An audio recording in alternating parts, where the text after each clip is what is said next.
Ahojte, volám sa Ela Šimková, práve sa nachádzame na školskom dvore pri škole Ľudovita Fulu a za mnou sa práve pripravuje jesenná brigáda. Poďme sa pozrieť, čo tam majstrujú.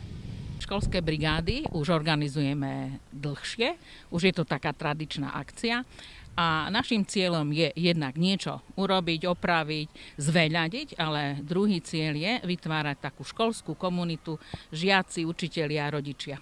Považujem za nesmierne dôležité. Jednak decká sa učia, že ako čo treba robiť a potom, keď to sami upravia, natrú ploty, opravia altánok, tak dúfam, že si to budú viac vážiť a šetriť a nebude sa to tak ničiť. Konec sa zišlo celkom dosť ľudí, aj rodičov, aj učiteľov a dokonca prišli pomáhať aj žiaci. Moja mamka plánovala to už hneď, keď prišla tá správa na EduPage, tak sa rozhodla, že či nechcem aj ja ísť. Tak ja som jej na to povedala, že dobre, tak pôjdeme spolu. Maľovala som informačnú tabuľu na hnedo a bolo to fajn.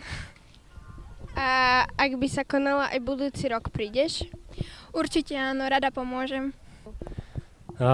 Ako každý rok v jeseni ľudia organizujú takéto brigády, aby všetko listie a tráva, ktorá je suchá, sa vypratala a pripravili sme prírodu na jar. Veľmi pekne si to povedal pán kolega a okrem toho chceme zveľadiť a skrášiť prostredie, v ktorom sa my pohybujeme. Na túto základnú školu som chodila už ja ako dieťa. Prirastla mi k srdcu, chodili tu moje všetky 3 deti, takže nebola iná možnosť ako ísť, pretože ju mám rád. Túto školu mám veľmi rada. A ak sa bude znova organizovať školská brigáda, prišli by ste znova? Určite sa zúčastním aj budúci rok, pretože dcera bude 9-tačka, takže určite prídem znova. Hovorím, táto škola je mojemu srdcu blízka, takže určite sa zúčastním znova.